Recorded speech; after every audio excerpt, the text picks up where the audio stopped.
AG2R La Mondiale et Les Échos vous présentent 3 minutes contre les idées reçues.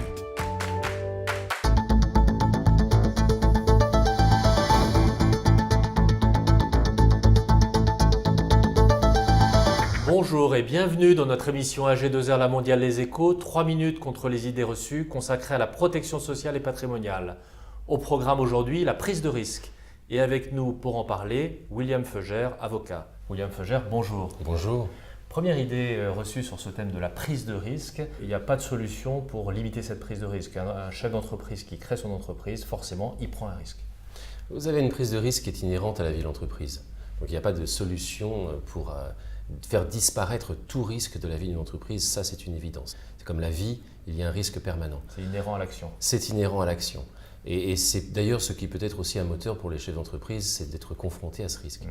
En revanche, vous avez des solutions pour encadrer les risques, parce que le chef d'entreprise n'a pas non plus envie d'être dans un risque de disparition de son entreprise pour évoquer le pire.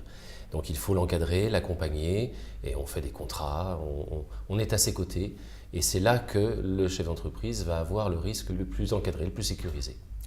Notamment le choix de la forme de société pour limiter son risque patrimonial. Le choix de la forme de société est un moyen justement de sécuriser le chef d'entreprise à titre personnel, mais ça n'est pas une garantie non plus, il faut l'étudier de manière très attentive. Si le dirigeant se porte caution par exemple, il est engagé personnellement, même s'il a constitué une société qui devrait le protéger. Et puis ça n'exclut pas les risques qui sont des risques extérieurs, qui peuvent là impacter l'entreprise elle-même. Il n'y a pas que la sécurité du dirigeant qui compte, mais celle de l'entreprise en tant que personne morale. Deuxième idée reçue, elle veut, et c'est dans l'esprit de beaucoup de gens très fortement ancré, que le dirigeant d'entreprise, le créateur, l'entrepreneur, il prend un risque financier. Finalement, il apporte une somme d'argent et en cas de faillite, il va perdre ses fonds.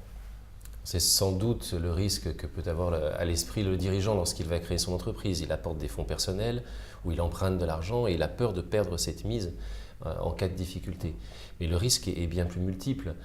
Vous pouvez avoir un accident industriel, un problème environnemental, vous pouvez avoir un accident du travail. Il y a une multitude de risques qui peuvent toucher l'entreprise quotidiennement et qu'il faut prévenir et dont il faut avoir une connaissance pour avoir une bonne anticipation de manière à ce que l'entreprise et le dirigeant soient tous les deux protégés.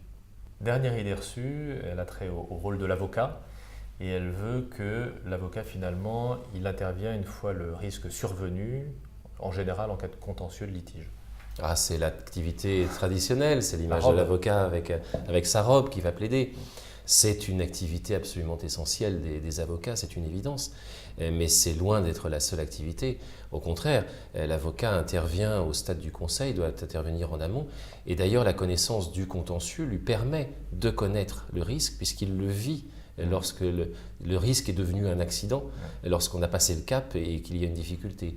Donc l'avocat va pouvoir conseiller en amont, et c'est un rôle absolument considérable de la profession, y compris en matière pénale. On fait du conseil préventif en droit pénal qui se développe et qui vient prévenir le risque peut-être le plus élevé qu'un chef d'entreprise pourrait imaginer, à part perdre ses fonds et un dépôt de bilan de l'entreprise, c'est éventuellement des poursuites pénales. William Feugère, merci. Merci à vous. Et à très bientôt pour une prochaine émission AG2R La Mondiale Les Échos, 3 minutes contre les idées reçues.